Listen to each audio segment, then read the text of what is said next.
तो नमस्कार, मैं सौनक मिश्रा आपका बहुत बहुत स्वागत करता हूं आप सबके अपने चैनल पर। दोस्तों, हम बात करने वाले हैं एनआईएस डीएलएड के लेकर के एक महत्वपूर्ण अपडेट निकाल कर आ रहा है। आपको पता है, अब तक को पता है 28 नवंबर वो दिन होता है जहां पर एनआईएस डीएलएड धारकों को समस्त शिक्षक भर्ती से बाहर कर दिया जाता है, जिसको लेकर के हमारे जो एनआईएस डीएलएड धारक हैं और जो रेगुलर डीएलएड धारक हैं वो समस्त स्टेटों में एक बार पुनः याचिका डाल देते हैं, इनको बाहर करिए, हमारा हक, इनका हक नहीं हमारा हक है। क्योंकि माननीय सुप्रीम कोर्ट ने इनको बाहर कर दिया है और इनको मान्यता पत्र को रद्द कर दिया गया। ये फर्जी तरीके से आया, इनका 18 मंथ का कोर्स है। इन तमाम चीजों को लेकर मामलाएं चल रही होती हैं, जिसको लेकर के हम लोग तब से परेशान है, चाहे दिल्ली जाए चाहे जहां से जाए। हम आपका सपोर्ट बिल्कुल चैनल के माध्यम से कर रहे हैं। आपने देख पाया कि हमने जो धरना प्रदर्शन आयोजित किया आप सबको मिला करके, आपने देख पाया कि हम दिल्ली गए तो आप सबसे मिल करके गए। दोस्तों, अब का टाइम ऐसा है कि जो एनआईएस डीएलएड धारक अगर सुप्रीम कोर्ट भी जा रहे हैं तो उनकी याचिकाओं को खारिज कर दिया जा रहा है। आपने देखा होगा दास जी के भी मामला को, आप सबने देखा कि उनकी याचिकाओं को डिसमिस कर दिया गया, क्योंकि उनको क्लियरिफिकेशन याचिका था।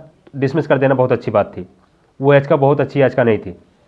बहरहाल, लेकिन जो पप्पू यादव जी की याचिका थी वो बहुत ही अच्छी याचिका थी और कहीं कहीं इस पर पूरे मामले की सुनवाई हो सकती थी। और जब माननीय सुप्रीम कोर्ट ने याचिका को विड्रॉ करने के लिए बात कही तो यहां पर अगर केस को डिसमिस कर दिए होते तो मामला गड़बड़ हो जाता, लेकिन उनको सुनना चाहिए था। मेरा पर्सनली विचार है, उनको सुनना चाहिए था, क्योंकि समस्त एनआईएस डीएलएड धारक आप पे विश्वास करके पुनः दोबारा आपके दरवाजे पर आए थे। लेकिन हिमा कोहली मैम इस केस को सुनने से इनकार कर देती हैं और कहती हैं कि इसको विड्रॉ कर लीजिए, हमने ऑलरेडी इस केस को सुन चुके हैं। और जहां पर आप सब मुकुल रोहतगी सर इस केस को विड्रॉ कर लेते हैं। लेकिन दोस्तों, केस को विड्रॉ कर लेने से आप सबके लिए क्या फर्क पड़ेगा?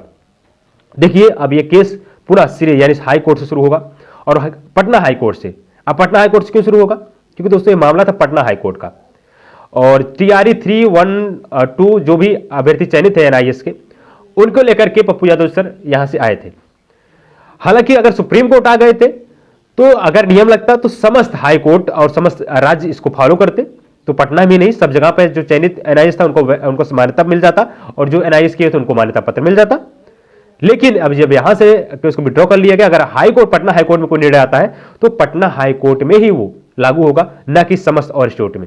इसलिए पप्पू यादव सुप्रीम कोर्ट आए थे, ना कि पटना। ये इनके लिए बहुत अच्छी बात थी, उन्होंने अपनी जो बुद्धि विवेक था बहुत अच्छे तरीके से यूज किया था। लेकिन सुप्रीम कोर्ट को कुछ और नियत है और कुछ और चीजें उसको लग रहा है होना चाहिए, लेकिन कहीं ना कहीं चीजें गलत है। अब क्या हो सकता है? देखिए, एनआईएस को लेकर के पप्पू यादव जो पुनः पटना हाई कोर्ट में रिट फाइल करेंगे और जैसे ही फाइल करेंगे मैं आपको तुरंत अपडेट प्रोवाइड करूंगा। और जितने भी एनआईएस से चयनित हैं उनको बाहर नहीं किया जाएगा। जिस तरीके से बीएड चयनित को लेकर आपने देखा होगा 13 मार्च के दिन आप सबके लिए बड़ी सुनवाई थी बीएड को लेकर के, उनके लिए जो चयनित बीएड डिग्रीदार थे उनको ब्रिज कोर्स करा दिया गया, करा जाने की बात कही थी माननीय सुप्रीम कोर्ट ने। इसी तरीके से आप सबके लिए 18 मंथ कोर्स बेशक है, आप सबके भी ऐसा कुछ प्रावधान होना चाहिए, आप सबकी मान्यता पत्र को राजपत्र में शामिल किया जाना चाहिए। मेन मोटिव हम लोगों का राजपत्र में शामिल होना, मेन मोटिव मान्यता पत्र को वैलिड करा लेना। इन तमाम चीज़ों का हम लोग लगातार प्रयासरत हैं और लगातार आपके लिए बातें उठा रहे हैं। बहरहाल, अब हम लोग की एक और याचिका है जो रिव्यू याचिका है, उसको लेकर नंदन बोहरा जी की याचिका कब आपकी लिस्ट होगी, इसको लेकर जो भी अपडेट है मैं आपको बताऊंगा। इसके पहले नंदन बोहरा जी ऑलरेडी बहुत ज़्यादा प्रयासरत हैं और आपके लिए दोस्तों हम लोग बहुत ज़्यादा परेशान हैं कि आप सबके लिए किसी तरीके से वैलिड करा लिया जाए। लेकिन सुप्रीम कोर्ट ये बिल्कुल नहीं चाहता आप सबको वैलिड करे, क्योंकि लगातार वो आपको केस को डिसमिस कर दे रहा है, विड्रॉ करने की बात कर रहा है। बहरहाल दोस्तों, आप जैसे रिव्यू याचिका जैसे सुप्रीम कोर्ट में लिस्ट होती है मैं आपको तुरंत अवगत कराऊंगा, और जैसे पटना हाई कोर्ट में पप्पू यादव जी करके केस लिस्ट होगा तुरंत आपको अवगत कराया जाएगा चैनल के माध्यम से। जरूर सब्सक्राइब कर लीजिएगा, जुड़े रहे चैनल। धन्यवाद। जय हिंद, वंदे मातरम।